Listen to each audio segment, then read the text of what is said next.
সম্মানিত সুধীবৃন্দ, আসসালামু আলাইকুম।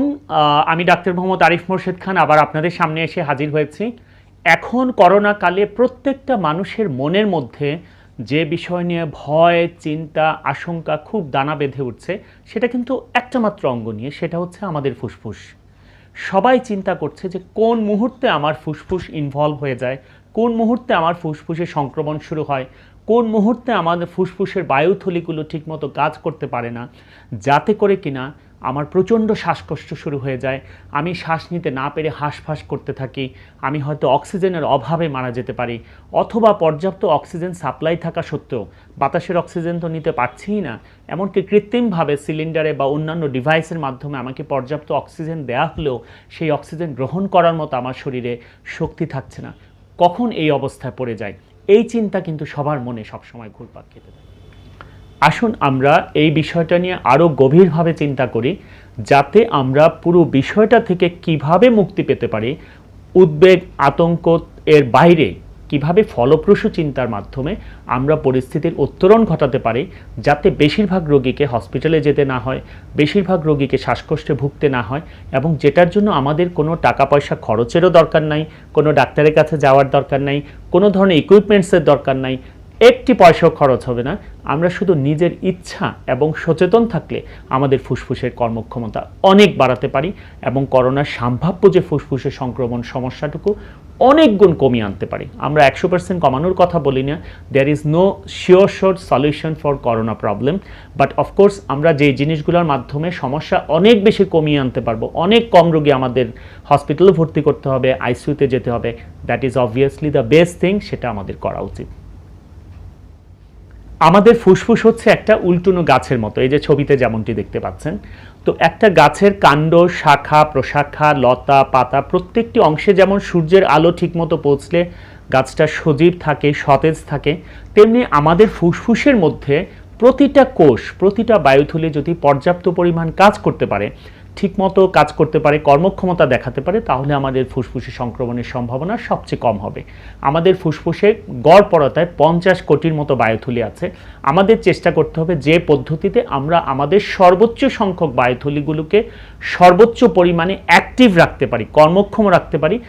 ফুসফুসের কার্যক্ষমতা আমার যত ভালো থাকবে, লাং ক্যাপাসিটি যত ভালো থাকবে, ফুসফুসের সংক্রমণ তত কম হবে, সেটা তো খুব স্বাভাবিক ব্যাপার। আমরা কখনোই সংক্রমণের জন্য অপেক্ষা করে তারপর সেখান থেকে ফিরে আসার জন্য ওষুধ খাওয়ার চেষ্টা করব, সেটা বাদ দিয়ে আমরা চেষ্টা করব সংক্রমণ কমানোর জন্য। ঠিক যেমনটি আগুন লাগার পর আগুন নিভিয়ে সম্পদ রক্ষা করার চেষ্টা করা আছে, আগুন যাতে না লাগে সেই চেষ্টাটাই আমাদের করা অত্যন্ত জরুরি। চিন্তা করে দেখুন, আমাদের কোভিড রোগীদের একটা বড় অংশ কিন্তু হোম ট্রিটমেন্টে আছেন। 80 to 90% হচ্ছে মাইল্ড সিমটম নিয়ে থাকবেন, তারা হোম ট্রিটমেন্টে আছেন। আর মোদ্দা কথা যেটা, হসপিটালে তো গেলেই সবসময় সিট পাওয়া যাচ্ছে তা না, জটিল রোগীরাই তো গিয়ে সবসময় সিট পেতে পারছেন না।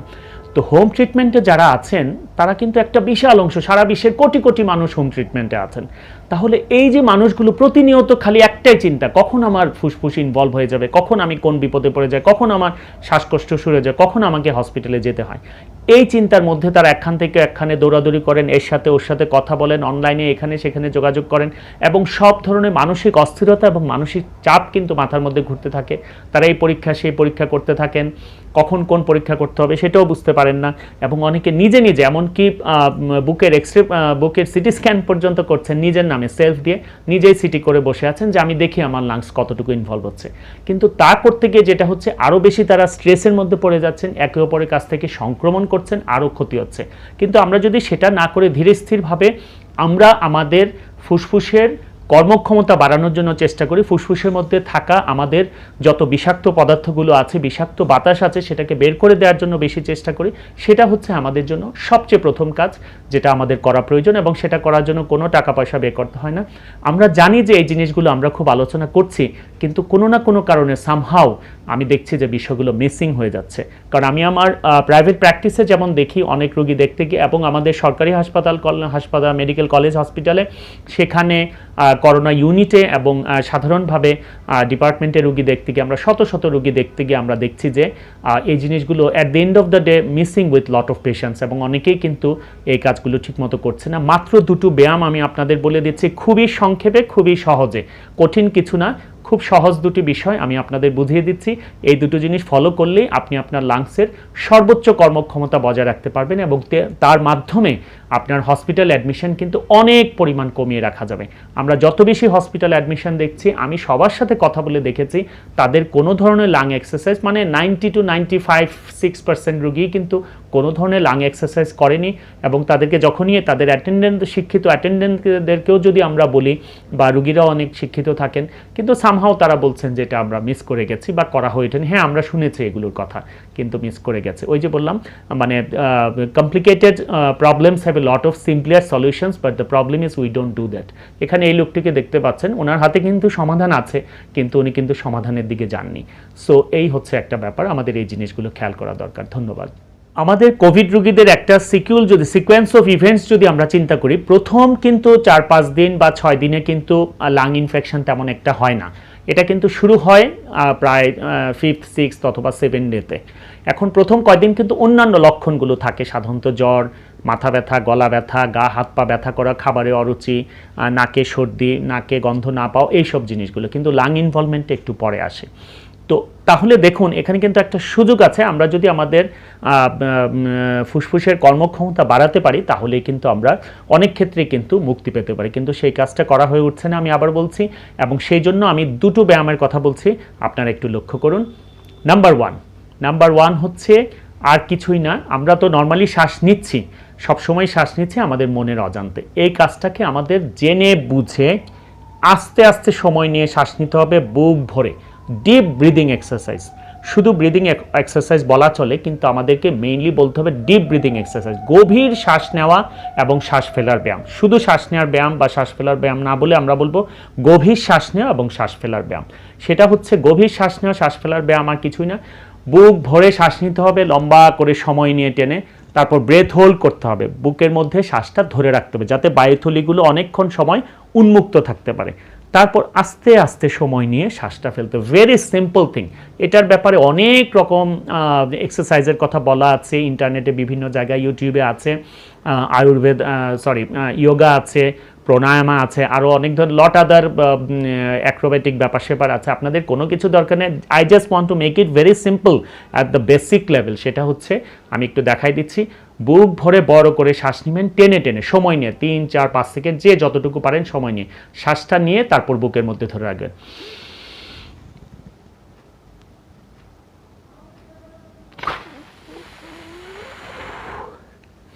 শ্বাস নিবেন কয়েক সেকেন্ড সময় নিয়ে, তারপর শ্বাসটা ধরে রাখবেন কয়েক সেকেন্ড, 3-4-5 সেকেন্ড, যে যতটুকু পারেন, তারপর ছাড়বেন আস্তে আস্তে সময় নিয়ে। এখন ছাড়ার সময় শুধু খেয়াল করবেন যে আমরা মোমবাতি নেভানোর সময় যেরকম ফু দিয়ে ঠোঁটটাকে গোল করে নিভাই, বা বেলুন ফোলানোর সময় ঠোঁটটাকে গোল করে ফু দেই, ঠিক সেভাবে শ্বাসটা ফেলার সময়, এটা হচ্ছে পার স্লিপ রেসপিরেশন বলা হয়। জাস্ট আপনি এটাকে, মুখটাকে, ঠোঁটটাকে গোল করে নিয়ে ফেলবেন, যাতে আপনি একটু সময় নিয়ে ফেলতে পারেন। হা করে ফেললে কিন্তু আপনি না চাইলেও তাড়াতাড়ি বাতাসটা বেরিয়ে যাবে।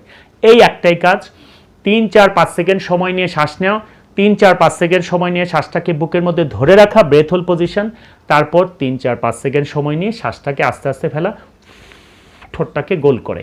এই জিনিসটাই হচ্ছে কাজ। এটা সকালে 30 থেকে 35 বার করুন, দুপুরে 30 থেকে 35 বার করুন, রাতে 30 থেকে 35 বার করুন, প্রত্যেকটা মানুষ। তাহলে সারাদিনে আমি 100 বার করলেই হলো। 100 বার মানে সেঞ্চুরি, ক্রিকেটের যেটাকে সেঞ্চুরি বলে, ডেইলি আপনি সেঞ্চুরি টাইমস এই ব্যায়ামটা করুন, আর কিছু লাগবে না। এতেই আপনার শ্বাসের ব্যায়াম অনেকটুকু হয়ে যাবে। আর কেউ কেউ অনেক জায়গায় বলে যে নাক দিয়ে শ্বাস নিব না, মুখ দিয়ে ফেলবো, মুখ দিয়ে নিব না, নাক দিয়ে ফেলবো, এসে অনেকগুলো চিন্তার কথা করার কিছুই নেই। আপনি শুধু এটুকু কল্পনা করেন, আমরা মোমবাতি কিভাবে নিবাই, ফু দিয়ে, মুখ দিয়ে ফু দিয়ে নিবাই। বেলুন কিভাবে ফুলাই, মুখ দিয়ে। তো কাজে এই কাজটাও আপনি মুখ দিয়ে করবেন, হচ্ছে শ্বাস ফেলার কাজটা। তাইলে এটা করতে গেলে আমাকে নাক দিয়ে শ্বাসটা নেবো, মুখ দিয়ে ফেলবো, ভেরি ইজি। তারপর কারো নাকের পর্দা বাঁকা থাকতে পারে, নাকের ভেতর মাংস থাকতে পারে, পলিপ এবং অন্যান্য সমস্যা থাকতে পারে, তারা যদি নাক দিয়ে নিতে না পারেন, মুখ দিয়ে শ্বাস নেবেন। ভেরি সিম্পল থিং, এটাকে কমপ্লিকেটেড করার কিছুই নাই ভাই, একদম সিম্পল। এটা কে করতে পারবে? প্রত্যেকটা মানুষ করতে পারবে, যাদের করার মতো শারীরিক শক্তি আছে বা শারীরিক শক্তি নিয়ে চেষ্টা করবেন।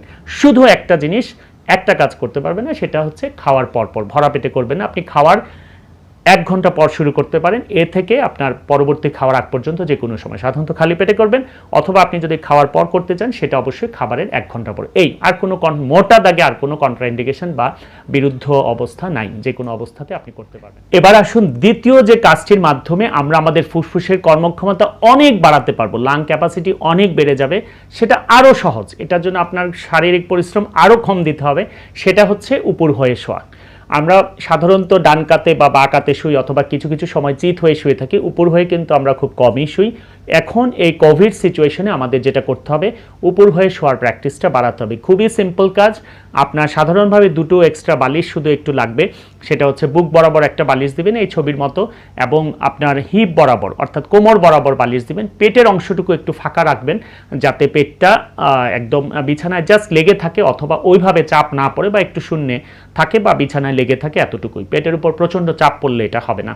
তো এই কাজটা করলে হবে কি, আমার লাংসের পেছনের দিকে যে বড় অংশ, আমাদের ফুসফুসের যে বড় অংশটুকু পেছনে থাকে, সেই অংশের বায়ুথলিগুলো খুব ভালোভাবে ওপেন হবে, ঠিকমতো কাজ করতে সক্ষম হবে। আমাকে একটা জিনিস বুঝতে হবে যে আমার পাত্রের পানি যদি এদিক দিয়ে লিকেজ হয়ে পড়তে থাকে, তাহলে উপর দিয়ে বারবার পানি ঢেলেও কিন্তু আমি রেজাল্ট ঠিকমতো পাবে না। আমাকে লিকেজটা বন্ধ করতে হবে। তো আমার নিজস্ব লাং যেটা, ফুসফুস যেটা, সেটার কিন্তু কোনো বিকল্প নাই আপাতত। তো সেটার কর্মক্ষমতা বাড়ালে এটা হচ্ছে সবচেয়ে ভালো রেজাল্ট দেবে। আমি বাইরে থেকে কি অক্সিজেন আনবো, কি করব না করব, that is all together different thing. কাজে আমাদের এটা করতে হবে। প্রন পজিশনে শোয়া মাঝে মধ্যে চেষ্টা করতে হবে। যারা দীর্ঘমেয়াদী বিছানায় শুয়ে আছেন, বয়স্ক মানুষ যাদের হার্টের সমস্যা বা স্ট্রোকের কারণে বিছানায় পড়ে আছেন, তাদের ক্ষেত্রে 24 ঘন্টার মধ্যে তারা যদি অনেকটা সময় বিছানায় থাকেন, চেষ্টা করতে হবে কমপক্ষে 8 ঘন্টা তাদেরকে শরীরটাকে উল্টিয়ে দেওয়ার জন্য, যাতে তাদের ভেন্টিলেশন ঠিকমতো হয় এবং লাং ক্যাপাসিটি অনেক বেড়ে যায়, শ্বাস প্রশ্বাসের ক্ষমতা এবং করোনার সংক্রমণ বা অন্যান্য কারণে লাংসের সংক্রমণ অনেক কমানোর জন্য আমাদের এই 24 ঘন্টার মধ্যে 8 ঘন্টা বা তার বেশি সময় চেষ্টা করতে হবে তাদেরকে উপর করে রাখার জন্য। তবে একসাথে নয়, কিন্তু সাধারণভাবে বলা হয় যে এটা 30 মিনিটের বেশি একসাথে থাকার দরকার নেই। মানে 30 মিনিট আপনি উপর করে রাখেন, তারপর ডান কাতে বা বাঁ কাতে দিয়ে দেন, বেশিরভাগ সময় চিত হয়ে কম শোয়াবেন। আর আমাদের মতো সাধারণ যারা কোভিড রোগী বা যারা কোভিড ইলনেসে ভুগছেন বা যারা সম্ভাব্য কোভিড ইলনেসের মধ্যে আছেন, অথবা কোভিড থেকে ভালো হয়ে যারা পোস্ট কোভিড কমপ্লিকেশনসে আছেন, অর্থাৎ যারা কোভিড পরবর্তী জটিলতায় ভুগছেন, তাদের কিন্তু লাং ফাইব্রোসিস সহ লাংসের ইনফেকশন অনেক বেশি থাকে সাধারণত, এবং দীর্ঘমেয়াদী কষ্ট পান, হাঁটা চলায় কষ্ট পান, শ্বাস ফেলতে কষ্ট পান, তাদের ক্ষেত্রে কিন্তু এটা অত্যন্ত জরুরি। সেটা হচ্ছে প্রন ভেন্টিলেশন। কোনো এক অজানা কারণে আমরা কিন্তু বেশিরভাগ মানুষ কিন্তু সেটা করছে না, হয়তো প্রচার হচ্ছে ঠিকই কিন্তু সামহাও মিস হয়ে যাচ্ছে। এমনটি কিন্তু আমরা প্রায় দেখি। মনে করেন আপনি যদি একটা টিভি কিনেন বা একটা এসি কিনেন বা ফ্রিজ কিনেন, প্রথমে কিন্তু একটা ম্যানুয়াল দেওয়া থাকে, ম্যানুয়ালে বলা থাকে যে ম্যানুয়ালটা ভালোভাবে পড়ে তারপর ব্যবহার করুন। আমরা তো 99% লোকই কিন্তু ম্যানুয়াল পড়ছে না, ব্যবহার করছে। মেকানিক শিখিয়ে দিল, সে অনুযায়ী কেউ ম্যানুয়াল পড়ার সময় নেই। তো ঠিক তেমনি আমরা সবচেয়ে সহজ এবং কমন কাজগুলো কিন্তু আমরা অনেক। আর হ্যাঁ, প্রন ভেন্টিলেশন করার জন্য ইন্ডিকেশন হচ্ছে এটাও একই রকম। এটা খাবারের 1 ঘন্টার মধ্যে করা যাবে না, খাবারের 1 ঘন্টা পর থেকে আপনি করতে পারেন, অথবা খালি পেটে করতে পারেন। আর এটা কিছু কন্ট্রাইন্ডিকেশন আছে, কিন্তু সেগুলো আমি ডিটেল বলতে চাচ্ছি না, কারণ হচ্ছে তাতে অনেকের মাথায় সেগুলো গিয়ে ঢুকে থাকে। আমি একটু লিখে দিচ্ছি পেছনে, একটু দেখে নেবেন সংশ্লিষ্টরা। এটা গর্ভবতীদের জন্য, যাদের পেটে বড় অস্ত্রোপচার হয়েছে রিসেন্টলি, যাদের স্পাইন প্রবলেম, তাদের ক্ষেত্রে এটা একটু আছে। যাদের হার্টের অন্য ধরনের সমস্যা, স্পেসিফিক কিছু সমস্যা, যাদের ক্ষেত্রে এটা একটু সমস্যা করতে পারে, সেক্ষেত্রে তারা নাই বা করলেন। কিন্তু সেক্ষেত্রে চিত হয়ে শোয়া, ডান কাতে চিত হয়ে শোয়া বাদ দিয়ে ডান কাতে বা কাতে বেশি করে শোয়া এবং বেশি বেশি ব্রিদিং এক্সারসাইজ করা। আপনি যদি আপনার যদি যেমন গর্ভাবস্থার কারণে আপনি হয়তো প্রন পজিশনে বেশি শুতে পারছেন না, বা মরবিড অবিসিটি অর্থাৎ অনেক বেশি স্থূলাকায়, যে যদি প্রন পজিশনে শোন তাহলে ভুঁড়িটা একদম গিয়ে মানে বিছানার সাথে লেগে যাবে, তাদের ক্ষেত্রে এটা না করা হচ্ছে। সেক্ষেত্রে আপনি ব্রিদিং এক্সারসাইজটা কিন্তু অনেক বেশি করতে পারেন, কারণ সেটার জন্য তেমন কন্ট্রাইন্ডিকেশন বা না করার মতো বিষয়। এই কাজগুলো করার মাধ্যমে মাত্র দুটো ব্যায়াম আমি যেটা বলেছি, একটা হচ্ছে ডিপ ব্রিদিং এক্সারসাইজ। বুক ভরে বড় করে নাক দিয়ে শ্বাস নেবেন, শ্বাস ধরে রাখবেন 4-5 সেকেন্ড, 3-4-5 সেকেন্ড, তারপর আস্তে আস্তে ঠোঁট গোল করে নিয়ে ভেতর দিয়ে শীষ দেওয়ার মতো, ইশারায় শীষ দিয়ে, আমাকে ডেকো না, সাবিনা ইয়াসমিনের গানের কথাও মনে করতে পারেন, শীষ দেওয়ার মতো মুখটা ঠোঁটটা গোল করে নিয়ে শ্বাসটা ফেলবেন। তাহলে এইটা হচ্ছে ব্রিদিং এক্সারসাইজ। সময় নিয়ে করতে হবে, ডিপ এবং টাইম কনজিউমিং, মানে সময় বেশি নিয়ে করতে হবে। তো এটা হচ্ছে 3 তিরিঙ্গা 9 সেকেন্ড, 3 চারা 12 সেকেন্ড, অথবা 3 পাঁচা 15 সেকেন্ড সময় নিয়ে আপনি করতে পারেন। এভাবে সকালে 30-35 বার, দুপুরে 30-35 বার, রাতে 30-35 বার, সুতরাং ডেইলি 100 বার করুন। আরেকটা হচ্ছে প্রন পজিশনে শোয়ার চেষ্টা করুন অনেকটুকু সময়। আর যারা সাধারণভাবে আছি, সাধারণ মানুষ, তাদের ক্ষেত্রে যে আমরা যদি 6 থেকে 8 ঘন্টা ঘুমাই, তাহলে আমরা প্রন পজিশনে শুতে পারি। ধরেন অন্তত 2 ঘন্টা শোয়ার চেষ্টা করেন, 8 ঘন্টা গ্যাপে গ্যাপে, কিছুটা সময় প্রন পজিশনে থাকার চেষ্টা করি। এই দুটো জিনিস ফলো করলেই আপনি লাংসের অনেক বেশি কার্যক্ষমতা পাবেন। অবশ্যই সেটা আমাদের সবার জন্য কাজে লাগবে। আমি খুব সহজ করে ভিডিওটি তৈরি করার চেষ্টা করেছি, যাতে আমাদের সাধারণ মানুষের জন্য, আমি কোনো সায়েন্টিফিক কমপ্লেক্সিটির মধ্যে যাচ্ছি না, সাধারণ মানুষের জন্য যাতে উপকার হয়। আমাদের দাদা, চাচা, নানা, নানি, ভাই, বোন, ছোট বড় যারা আছে, শিক্ষিত অশিক্ষিত নির্বিশেষে সকলের জন্য ভাই দুটো জিনিস ফলো করেন। সবার কাছে বলছি, আমাদের কোভিড রোগী অনেক ভর্তি আছে হসপিটালে, আইসিইউতে অনেক রোগী দেখবেন আপনারা প্রন ভেন্টিলেশন পাচ্ছে, কিন্তু তারা কিন্তু সময় অনেক পার হয়ে গেছে, সেখান থেকে ফেরত আনা অনেক কষ্ট। কাজে আপনি যদি ওই কষ্টে না যেতে চান, আগে থেকে আপনি নিজেকে চেষ্টা করেন ফিরিয়ে আনার জন্য। এটুকু করতে পারলে সবার জন্য অনেক ভালো হয়। ধন্যবাদ।